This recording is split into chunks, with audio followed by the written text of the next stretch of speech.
Good morning, Warriors. I'm your host, Ethan, and welcome back to another episode of FBTV.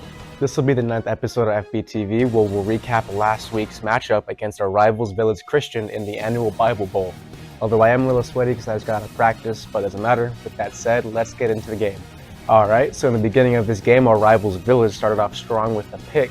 And on the next play, Andy stripped the ball right out of the ball carrier's hands, and despite the ball being on the floor for like 2 seconds, getting tossed between defenders and us, Village managed to scoop it back up and score.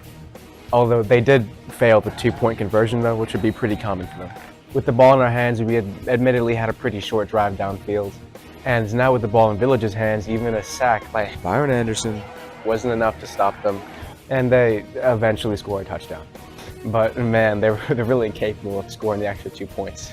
Because, I mean, clearly this ball was going to no one and just sailing straight over the end zone.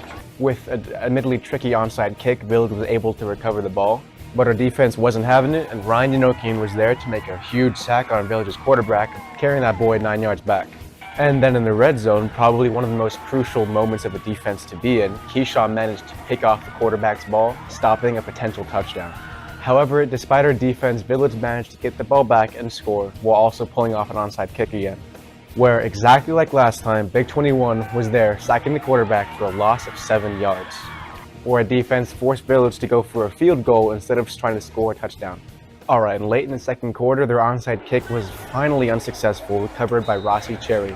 Although, in the remaining minutes of the quarter, the ball would end up back in Village's hands. And my boy Keyshawn got put in the same situation as last time, in the red zone, potential touchdown from Village, and then managed to read the play perfectly, and getting his second interception of the game while also ending off the first half of this year's Bible Bowl. Alright, and coming out of halftime, the third quarter started off pretty slow on both sides of the ball, but eventually Village was able to score a touchdown. And then later, when our Warriors were back up on offense, offensive guard and tackle Joey and Kingston pancaked this one poor kid, and he just got squashed. And once again, the latter half of that third quarter, the ball was just being traded back and forth between Village and us. But eventually, for this drive, the ball managed to stay in our hands where Kanai found Cameron and thought, hey, wait a minute, I got the one and only Cammy Sprinkles right here. I might as well just throw it to Cameron.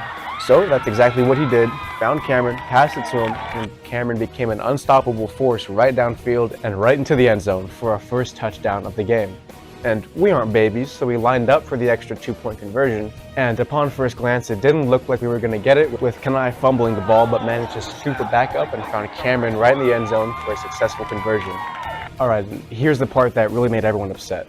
I know it's pretty common to say, oh, the refs are blind, but this play was especially like, man, what are they thinking? Where on kickoff, Cameron perfectly booted that ball all the way down to the 1-yard line, which was just absolute perfection by Cameron. And then to make it even better, the ball on the 1-yard line, their returner scooped it back up, went back into the end zone, and was tackled by Rossi, which should have been a safety. That's a safety right there. Which I don't know what the refs were thinking, because according to them, it wasn't safety. So could have got some points on the board, perfect kick. Bad calls. It happens. But anyways, starting the fourth quarter off, our Warriors were up on defense, just locking them down as Andy sacked the quarterback for a 5-yard loss, which I think is the third or fourth time Village's quarterback was sacked and brought down at this point. Later on, we forced Village punt and was back up on offense, where we pulled off one of the cleanest plays I've seen all season so far. Which it was a trick play, so it really confused Village and worked perfectly when it was handed off at first to DJ, and then DJ handed off to Andy, who ran right side of the field, and then channeled his inner middle school quarterback days, dropping a dime to Cameron for a 50-yard touchdown. And then right after this, we kicked the ball back to Village after the touchdown, and Ryan Cummings' WWE slammed Village's running back to the ground, causing a forced fumble, which was recovered by Josiah and gave him the ball right back. And that play would essentially end off the 2023 Bible Bowl, although we did have some great offensive and defensive plays after that. Not much happened. So, although this year we didn't bring back the Bible Bowl trophy, our defense played really hard for what they were given, and were basically on the field the entire time. But anyways, thank you for watching, and thank you especially to all those who came to support our game at Birmingham. It means a lot. So with that said, I'm your host Ethan, and I'll see you on the field.